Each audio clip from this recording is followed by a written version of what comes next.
Hi, எல்லாருக்கும் வணக்கம். இன்னைக்கு வந்து கத்திரிக்காய் சட்னி பண்ண போகிறேன். சட்னின்னா தேங்காயெல்லாம் வச்சு அதெல்லாம் இல்லை. கத்திரிக்காய் வந்து அது வந்து ஒரு வாரத்துக்கும் நம்ம வச்சு சாப்பிட்டோம்னா அது நல்லா சூப்பராக நல்லா டேஸ்ட் நல்லா இருக்கும். அது ஊருக்கு நம்ம என்ன ட்ராவல் போனோம்னாக்கோ நம்ம அது வந்து ரெடி பண்ணி எடுத்துகிட்டு போனோம்னா நல்லாயிருக்கும். சப்பாத்திக்கு நல்லாயிருக்கும். மற்றது பூரிக்கு மற்றதுக்கெல்லாம் அவ்வளோ நல்லா இருக்காது. நெய் ரோஸ்ட்டு, ஸ்பெஷல் மசாலா, இட்லி இதுக்கு நல்லா சூப்பராக ஹைலைட்டாக நல்லாயிருக்கும். தேவையான பொருள் என்னென்னா கத்திரிக்காய் 1/2 கிலோ வச்சுருக்கேன். என்ன வீட்டில் என்ன கத்திரிக்காய் இருக்குதோ பரவாயில்ல, ஒயிட்டோ எது இருந்தாலும் இது பண்ணிக்கலாம். இதை வந்து கட் பண்ணிவிட்டு எண்ணெயில் வதக்கி நம்ம வதக்க போகிறோம். அது கூட வந்து வெங்காயம் கட் பண்ணி வச்சுருக்கேன், 2 வெங்காயம். அவ்வளோதான். கத்திரிக்காயும் வெங்காயம் போட்டு நான் எண்ணெயில் போட்டு வதக்கி அரைக்க போகிறேன்.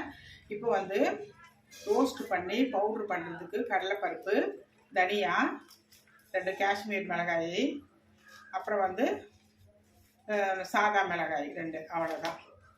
பச்சை மிளகாய் வேணாலும் பச்சை மிளகாய் போட்டுக்கலாம். அது நல்லா தான் இருக்கும். ஆனால் டேஸ்ட் வந்து வேறு மாதிரி இருக்கும். ஏன்னா வந்து 2 நாளைக்கு நம்ம ஸ்டோர் பண்ணி சாப்பிட்டோம்னா இது வந்து கெடாது, நல்லா சூப்பராக நல்லாயிருக்கும். இப்போ வந்து கடாயை வச்சுட்டு இப்போ வந்து ரோஸ்ட் பண்ணலாம். இப்போது கடலைப்பருப்பு போட்டுக்கிறேன், தனியா போட்டுக்கிறேன், காஞ்ச மிளகா போட்டுக்கிறேன்.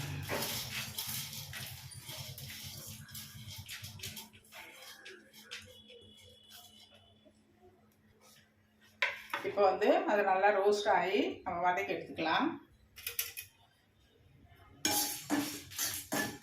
இதில் காம்பு இருக்குது, காம்பு எடுத்துக்கலாம்.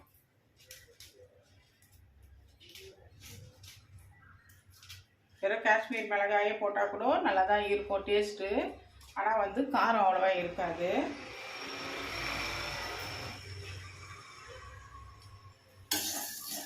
இது நல்லா அப்படியே ரோஸ்ட் ஆகட்டும். ரோஸ்ட் ஆகிட்டு நம்ம அதுக்கப்புறம் கத்திரிக்காவை நம்ம கட் பண்ணிக்கலாம். கத்திரிக்காவை கட் பண்ணி வச்சுக்கிறேன். நம்ம எப்படி போட்டுக்கிறோமோ அது ரவுண்டாக நீளமாக அது போட்டு நம்ம நல்லா வதக்கி எடுத்துக்கலாம். புளி கொஞ்சம் வைக்கணும் அது கூட.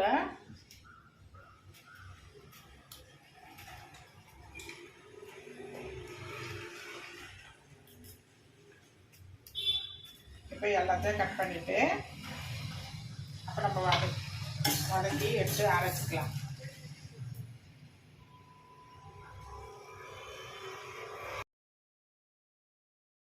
இப்போ கடாயை வச்சுட்டோம்ப்பா. கடாயை வச்சுட்டு இப்போ எண்ணெய் கொஞ்சம் நம்ம தேவையானது ஊற்றிக்கலாம். நல்லா எண்ணெய் ஊற்றிட்டேன். இப்போ வந்து கத்திரிக்காய் கட் பண்ணி வச்சுருக்கேன். புளி இது வந்து போதும். இது 1/2 கிலோ கத்திரிக்காய்க்கு இந்த புளி போதும். தேவையானது ஒரு பெரிய எலுமிச்சங்காய் அளவு நம்ம வந்து புளி வச்சுருக்கோம், வெங்காயம் வச்சுருக்கோம். இது போட்டு நல்லா வதக்கிக்கலாம்.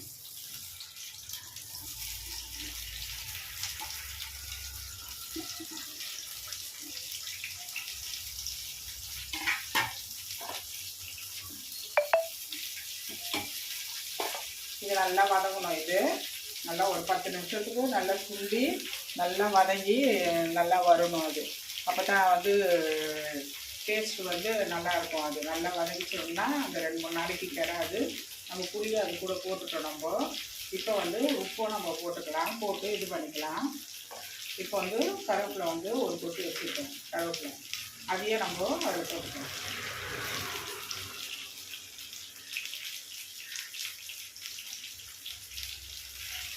அரைச்சிட்டு நம்ம திரும்ப வந்து கடுகு சீரகம்லாம் போட்டு தாளித்து கொடுக்குறோம். இப்போ வந்து இது வந்து நான் என்ன பண்ணியிருக்கேன்னா, இப்போ நம்ம ரோஸ்ட்டு பண்ணோம் இல்லையா, அந்த ரோஸ்ட்டு பண்ணதை இப்போ நான் அரைச்சி நான் எடுத்துகிட்டு வந்து வச்சாச்சு. அவ்வளோதான். இது நல்லா நைஸாக இருக்காங்க. இது வந்து நம்ம புளி சாதம் செய்கிறோம்ல, அது கூட நம்ம யூஸ் பண்ணலாம். வந்து புளி குழம்புக்கு அது மாதிரி கத்திரிக்காய் போட்டு புளி குழம்புக்கு அந்த மாதிரிலாம் கூட நம்ம இந்த பொடியை யூஸ் பண்ணிக்கலாம். இந்த பொடி தான் நல்லா ஹைலைட்டாக சூப்பராக டேஸ்ட் நல்லாயிருக்கும். இப்போ இது நல்லா வதங்கிட்டோது. நல்லா சுருள எண்ணெயிலேயே நல்லா வதங்கணும். அப்போ தான் அது வந்து கெடாது. இது வதங்கட்டும். இப்போ வந்து கூடயே உப்பு போட்டோம்னா சீக்கிரம் நல்லா வதங்கும்.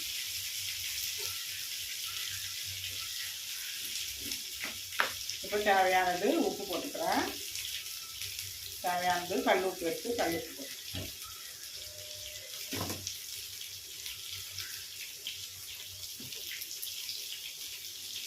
இப்போ மிளகாய் வந்து 4 வச்சுருக்கேன். 2 காஷ்மீர் மிளகாய், 2 சாதா மிளகாய் வச்சுட்டு உங்களுக்கு காரம் எவ்வளவோ அதுக்கேற்ற மாதிரி நீங்கள் வச்சுக்கோங்க. காரம் கொஞ்சம் தூக்கலாக இருந்தால் கூட நல்லா தான் இருக்கும். நான் மீடியமாக செய்கிறேன். நிறைய காரமும் வேணாம்,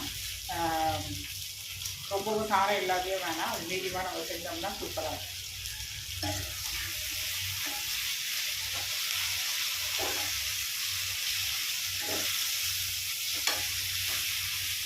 இது ஒரு 10 நிமிஷம் ஆகும். நல்லா இது வதங்கட்டும். அவ்வளோதான். இது பொடி பண்ணி வச்சுருக்கோம். கொஞ்சம் சூடாக இருக்குது, ஆறட்டும். அது இப்போ இந்த ஜாலில் தான் நம்ம பெரிய ஜாலெல்லாம் போட்டு அரைக்க போகிறோம்.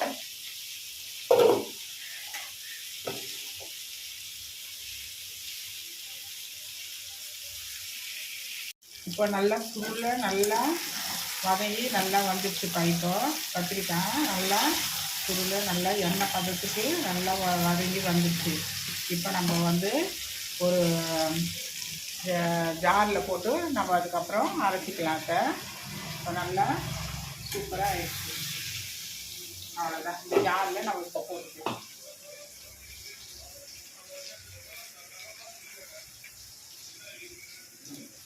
இப்போ இதில் போட்டுட்டு அதுக்கப்புறம் ஆற விட்டுக்கலாம்.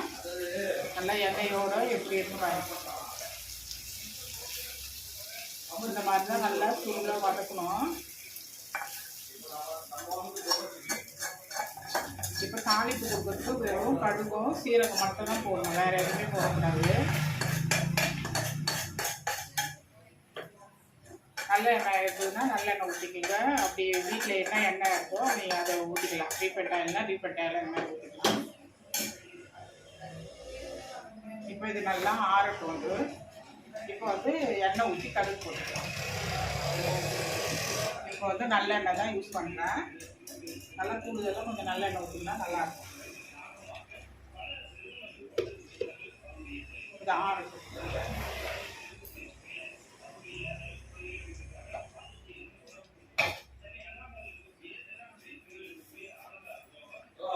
கடுகு ஒரு ஸ்பூனு அது போட்டுக்கிறேன். சீரகம் ஒரு ஸ்பூன் போட்டுக்கிறேன்.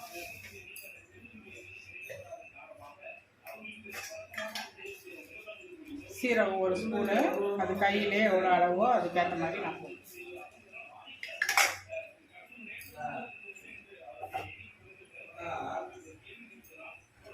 இப்போ இது நல்லா பொரிட்டோம். பொரிஞ்சோன்னா இப்போ நம்ம அரைச்சி வச்சுக்கலாம். அவ்வளோதான்.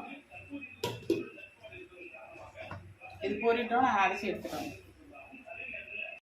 கடுகு நல்லா இப்போது பொரிஞ்சு வருது. இப்போது நல்லா பொரிட்டு இதில் நம்ம எதுவுமே போடல, கடுகும் சீரகமாக போட்டிருக்கோம். இப்போ அரைச்சி இந்த விழுதை எடுத்துகிட்டு வந்துட்டேன். இந்த கத்திரிக்காயும் வெங்காயம் புளி கொஞ்சம் உப்பு போட்டோம், இதில் கருவேப்பிலை போட்டு நம்ம அரைச்சி எடுத்துகிட்டு வந்துட்டோம். அவ்வளோதான். இப்போ நல்லா பொரிஞ்சு நல்லா செவந்து வருது. இப்போ இந்த விழுதை நம்ம இதை கடாயில் போட்டுக்கலாம்.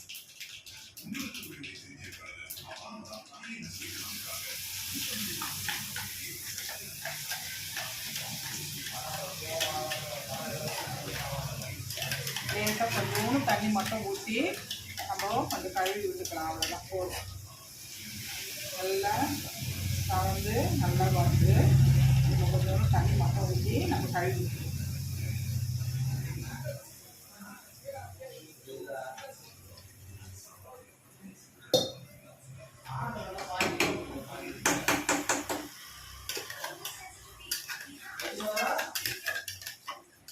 இது இப்படியே கொஞ்சம் சிரமமாக இருக்கும். இப்போ கழுவுறதுக்கு ஏன்னா ரொம்பவே ஒட்டும். ஒரு கத்திரிக்காயும் அப்படியே பேஸ்ட் மாதிரி மேஷாக ஆகிடும் நல்லா அரைச்சதுனால. கொஞ்சம் தண்ணி ஊற்றி நம்ம விட்டுப்போம். இப்போ இதில் வந்து கொஞ்சம் மஞ்சள் பொடி போட்டுக்கலாம். இப்போ அரைச்சி வச்சோம் இல்லையா, அந்த தூள் பண்ணி ரெடி பண்ணியிருப்பாங்க.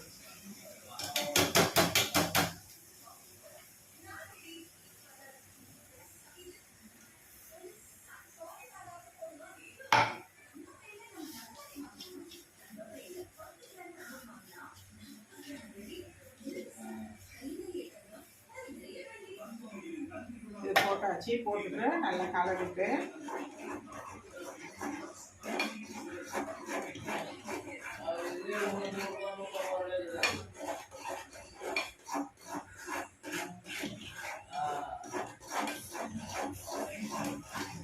இது நல்லா எண்ணெயிலே நல்லா சுண்டி மேலே ஒரு எண்ணெய் பதத்தோடு வரணும். அதை நான் கிட்ட நான் காமிக்கிறேன் வீடியோவை. இப்போ வந்து கொஞ்சம் மஞ்சள் பொடி,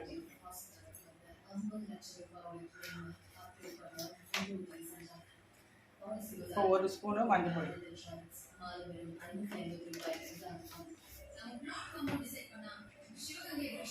அதை போட்டுட்டு இப்போ நல்லா கலரி விட்டுக்கலாம்.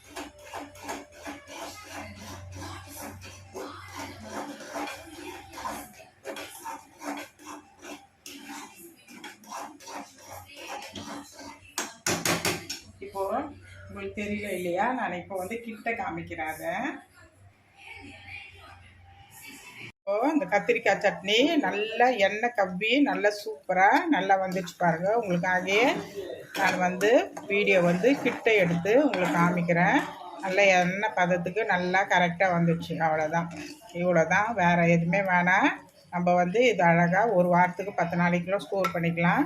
இப்போ இதுக்கு வந்து கூட வந்து இது ஹைலைட் கொடுக்கறதுக்கு 2 ஸ்பூனு நாட்டு சர்க்கரை, நல்லா நல்லா ஃபுல்லாக நாட்டு சர்க்கரை. அப்போ தான் அந்த புளிப்பு காரம் எல்லாம் நல்லா சேர்ந்து நல்லாயிருக்கும், சூப்பராக இருக்கும்.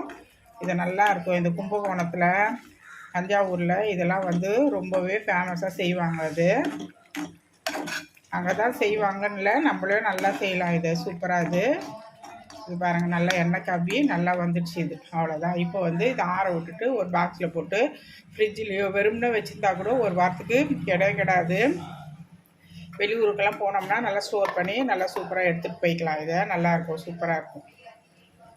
அவ்வளோதான்ப்பா. இனியும் இது கூட மேலே எதுவுமே கொத்தமல்லி எதுவுமே போடக்கூடாது, கருப்புலலாம் எதுவுமே போடக்கூடாது. அவ்வளோதான்.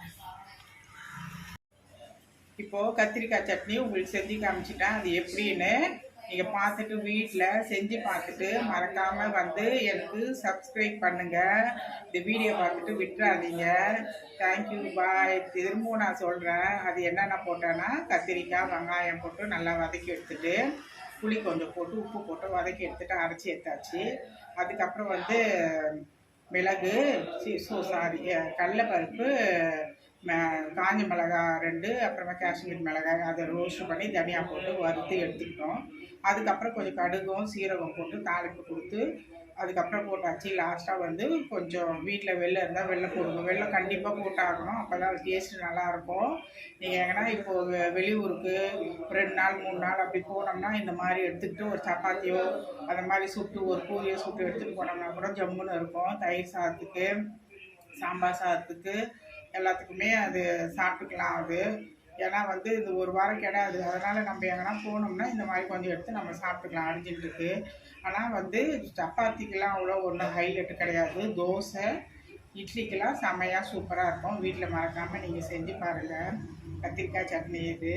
பாய். இந்த வீடியோ எல்லோரும் பாருங்கள், பார்த்துட்டு அது மறக்காமல் சப்ஸ்கிரைப் பண்ணுங்கள். திரும்பவும் சொல்லுங்கள். பாய். தேங்க்யூ.